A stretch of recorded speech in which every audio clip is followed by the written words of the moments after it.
Hey guys, if you're interested in checking out a video version of the show, please visit the Lowkey Geek channel on YouTube. There you can not only catch the video version of the podcast, but you can also check out my other projects and short form video that I produce. You can find a link in the description. Otherwise, sit back, relax, and enjoy the show. Merry Christmas! And just like many of you out there, one of my all-time favorite pastimes during the holiday season is to catch up on all the great Christmas movies out there. And now I felt like it's a perfect opportunity for myself to share some of my all-time favorite Christmas movies with all of you guys. And maybe we can compare notes and all that, because I'm pretty sure my top 5 list is a little bit different than yours. But let's get into it. My top 5 favorite Christmas movies. Let's go.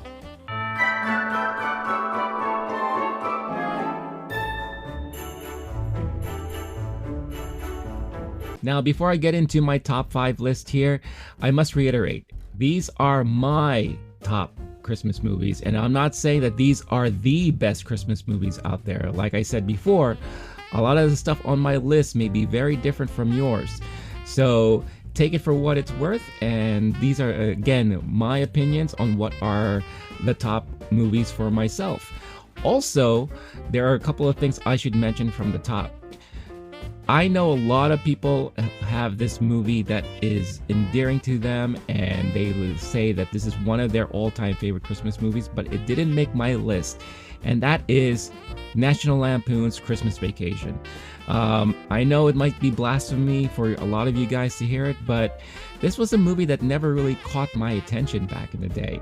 I never watched it when it first came out, and I only first watched it for the very first time last year. And to be quite honest, it didn't really hit me, and it didn't really reach out to me as an all-time favorite Christmas movie to watch during this time of year. It had its funny moments, and I can understand why a lot of people will consider this to be their top Christmas movie of all time, but it just didn't do it for me. Also, what's not on my list are some of the all-time classics out there. You got your Miracle on 34th Street, It's a Wonderful Life. These are classic movies. These are great movies, and I watched them when I was younger, and I may have watched it one or two other times growing up, but it's one of those. These are one of those movies that I can only watch once, and it's not something that I can watch over and over again. Not to take away from how great they are, it's just not those type of movies for me. I also do have one movie that I do consider a top favorite, but because of some unfortunate controversy behind a certain actor, it's not something that I will be talking about this time, but I could save that for a video in the future. Now, I figured let's get one of the more controversial and overly debated movies out there when it comes to categorizing what a Christmas movie is or is not, and that is the classic Die Hard. Die Hard is a movie that came out in 1988. It stars Bruce Willis as his movie debut. We all knew Bruce Willis as a TV actor and musician. He was made famous by his role on Moonlighting. And like I said before, this is probably one of the more debated movies when it comes to stating what is a Christmas movie or what is not. But in my opinion, this is one of the only action Christmas movies that earned the infamous Christmas movie categorization, because it has everything that you need in a Christmas movie. You got the main character, John McClane, goes off to California to spend time with his estranged wife and his family for Christmas. He was invited to spend his holiday season on the West Coast, and you see him, he attends his wife's Christmas party. You have Christmas references all throughout the movie, and you know, even at the very end, they wish each other a very Merry Christmas and all that, as you see the ending credits roll as they play a famous Christmas tune as well. And overall, it's just a really fun movie. We're introduced to such a great action star in Bruce Willis, John McClane there as a character that spawned multiple sequels throughout its franchise history, and we really got to see like an everyday man kind of fill in the role of action star. Plus, we were introduced to one of the most iconic villains in cinema history, and that is Hans Gruber, played by the late great Alan Rickman. You cannot state how huge this role was, especially when it comes to all-time villains in movie history. And a lot of people here in the US were not familiar or exposed to Alan Rickman, so this was one of the first times we got to see Alan Rickman on the big screen, and boy, were we pleasantly surprised and pleased. And obviously we know Alan Rickman spawned off a huge career in movies and has played a lot of iconic roles throughout his lifetime, but a lot of people will always go back to Hans Gruber, the infamous villain in Die Hard. So if you want to ring in the holidays with some flair and a bit of spice, Die Hard is the movie for you. Now, when I consider a great Christmas movie, I also take into account rewatchability. Something that, year after year, you could always watch over and over again. And one of those movie franchises that kind of came out of nowhere and surprised a lot of us was Home Alone. Home Alone came out in November of 1990, and whether or not you want to believe that a little kid in the burbs of Illinois can be left home alone all by himself and take on two robbers by tricking them and doing pretty much what reminds me of an American Ninja Warrior set or something out of Wipeout. That is something that you could kind of suspend your belief and all that and just enjoy the movie for what it is. And it's a fun comedy action romp from start to finish. And I know you could go on and we could talk about how Kevin McAllister is the most sadistic, evil, twisted little genius out there. The way that he comes up with all these different ways to torture these two poor guys who all they want to do is make some money for the holidays, whether or not you agree with their methods or not. Let's just face it, Kevin's family is probably the worst family out there. I mean, there's not a single one of them that I would say I love the most, except for Catherine O'Hara, who always finds a way to redeem herself. But also, you have to recognize the great history of this movie and what it's done for cinema. When it came out in November of 1990, it was one of the highest grossing live action comedy movies of all time. And at that time, that was very rare for what was considered to be a Christmas movie.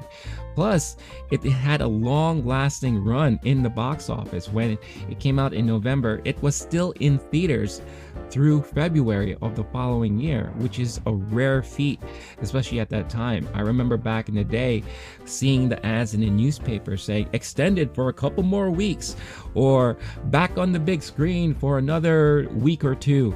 It was very, very huge, and obviously it was a no-brainer that it was going to eventually spawn a sequel that came out in 1992, which was Home Alone 2, Lost in New York. And again, someone who lives in New York, I thought this movie was fantastic. Joe Pesci and Daniel Stern as the main villains there, and then some would say in Home Alone 2 you have an added villain there with a brief cameo of Donald Trump, which is very iconic in its own way. But you also had great actors like Tim Curry and Rob Schneider appear in the second installment of this franchise. The first movie you had the family rushing off to Paris, forgetting Kevin at home, and then in the second movie you have the family rushing off to New York, and even though Kevin made it to the airport with them, they got separated and went on separate planes. And Kevin made it to New York and made his way through there. It was also one of those movies that spawned off a very popular toy at the time, which was the Talk Boy. You see him using it all throughout the second movie, and this became a hot ticket when it came to toys out in the market during that time. Also, a lot of people will laugh and joke about his little relationship with the homeless pigeon lady. You know, Kevin is staying at the Park Plaza and, having this grand old time, living it up like there's no tomorrow. And poor little old lady here can't even get her next decent meal, and all he ever does is buy her a cup of hot chocolate and give her a pair of turtle dove ornaments, or one turtle dove ornament, and it's like, hey, now we could be friends forever, bye. If you watch the recent SNL that aired recently here during this time, they even made fun of that and joked about it and all that. So again, suspend your belief. Enjoy the movie for what it is, the hijinks and the slapstick comedy and all that. Home Alone is definitely a movie franchise that is in rotation every time I catch up on the holiday movies. And let's not even bother talking about parts 3 or what have you later on down the line, because in my opinion, they just don't exist. Now, a newer classic that I added to my list in recent years is the movie Elf. And Elf is one of those movies that really surprised me with not only how hilarious it was, but also how charming it was as well. This movie came out in 2003 and it was directed by Jon Favreau, which a lot of people don't even remember that, but this was one of Jon Favreau's earlier movies that he directed, and who knew that later on he would be the guy that started off the MCU with Iron Man and now is part of the biggest Star Wars series out there in Star Wars franchise history, The Mandalorian.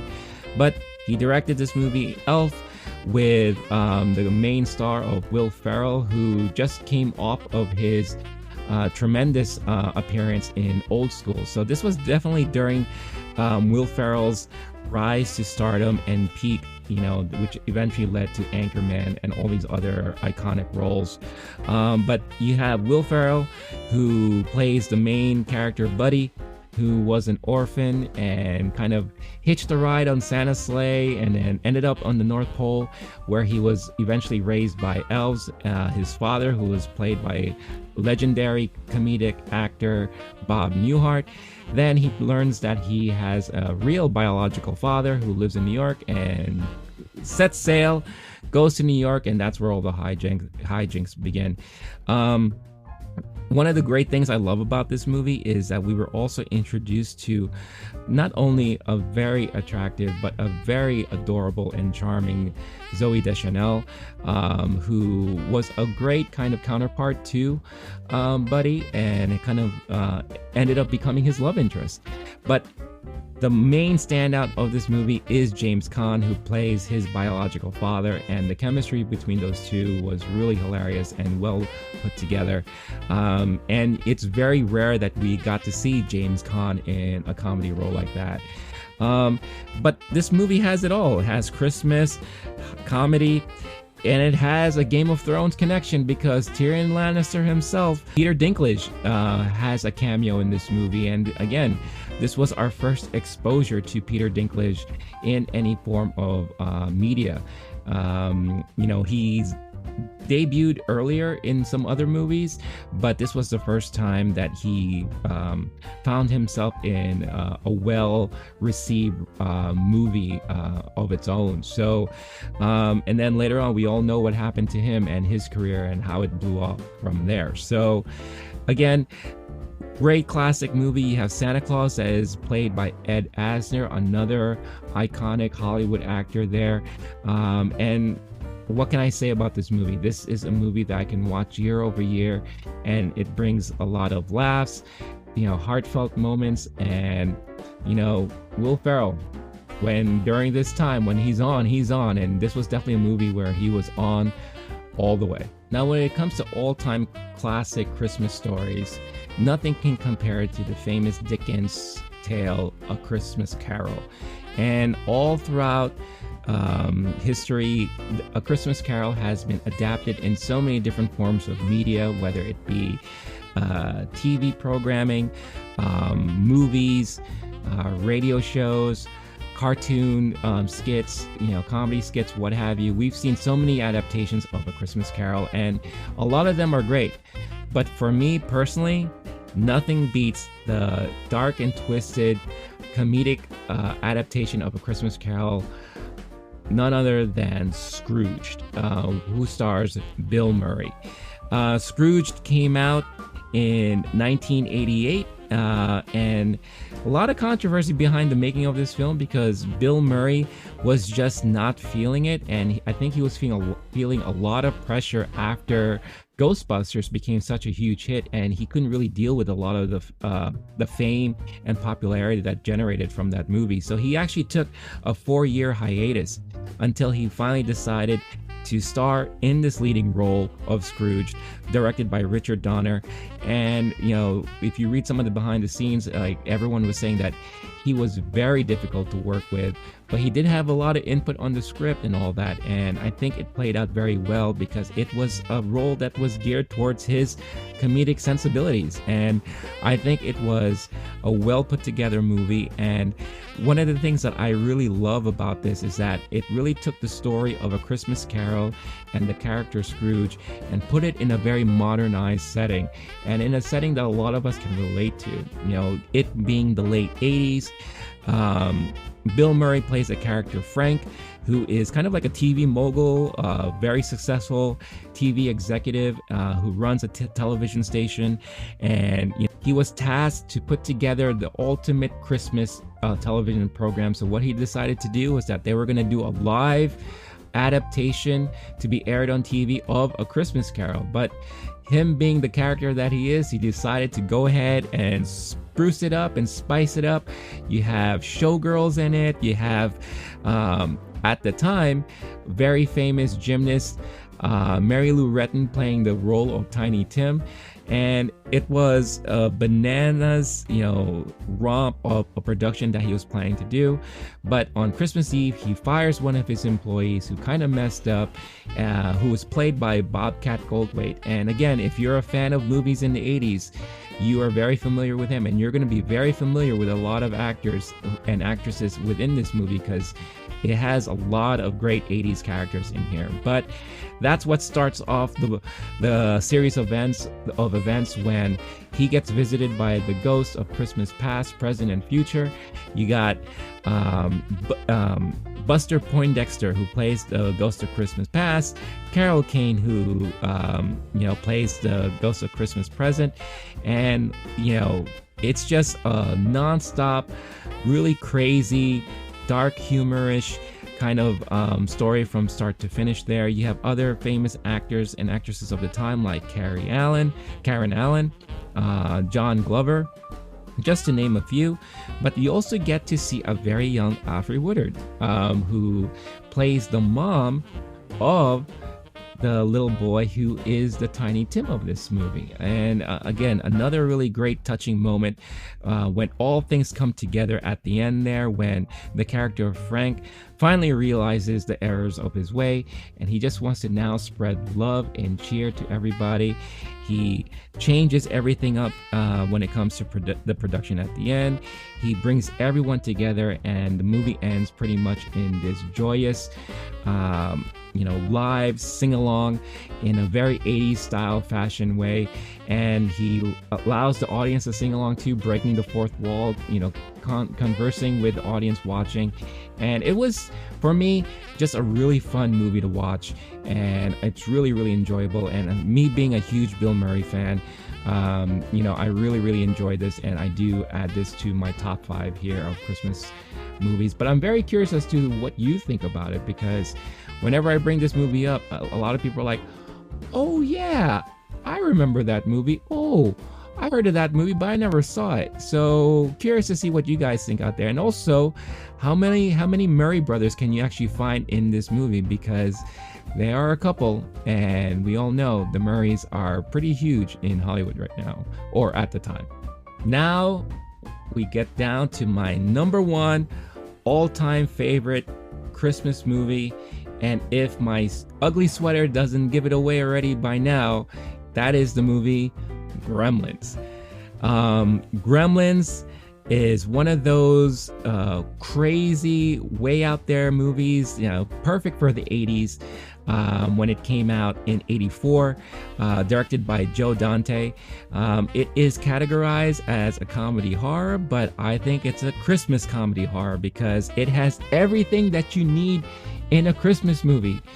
You have small U.S. town, during the holidays. You have happy families, two people who are crushing over each other and finding young love, gift giving, a strange creature that spawns evil, that eventually spawns off these little evil versions of itself that wreak havoc around the town, looting, breaking things, murder. Okay, well, maybe it's not your traditional Christmas story, but overall it is a fun and enjoyable movie in my opinion, and it's very entertaining and oftentimes very hilarious. I mean,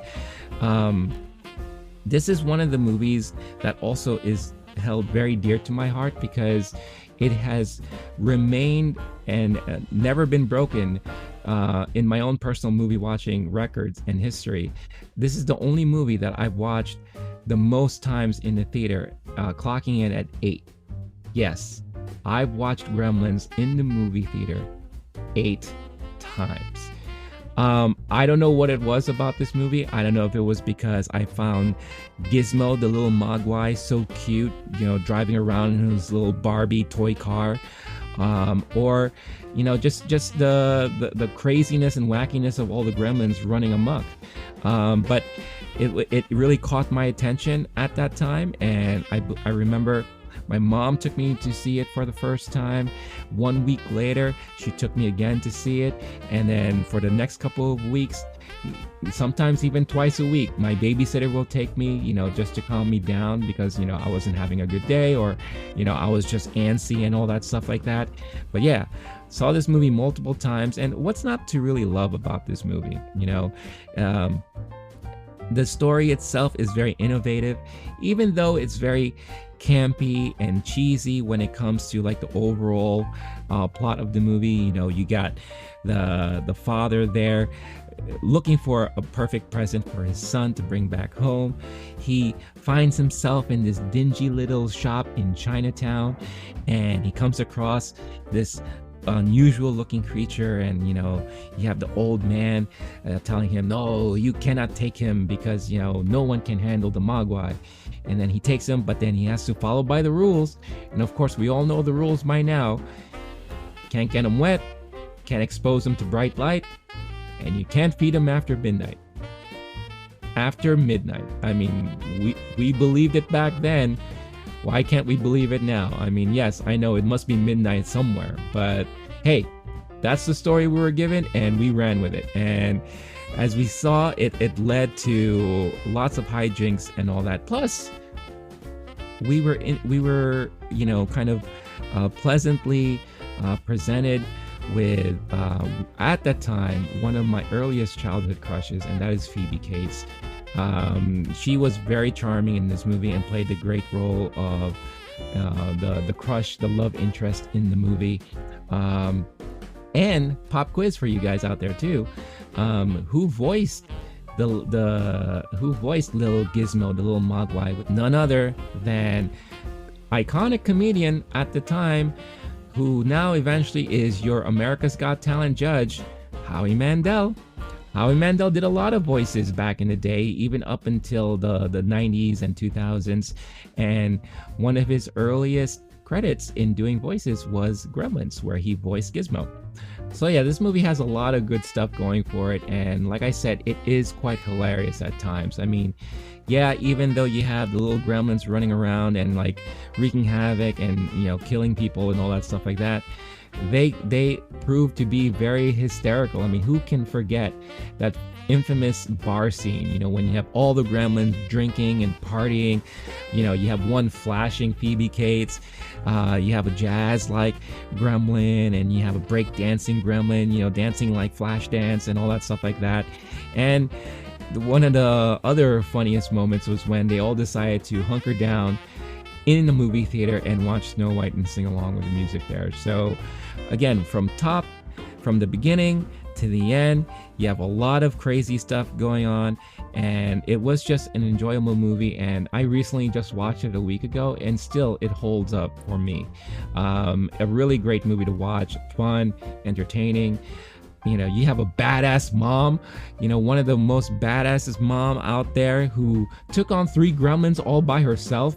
That's a mom not to mess around with, and my mom is pretty fierce, but this mom has something going on there. But great movie, classic, iconic movie there. Unfortunately, it did have a sequel that didn't really live up to the original.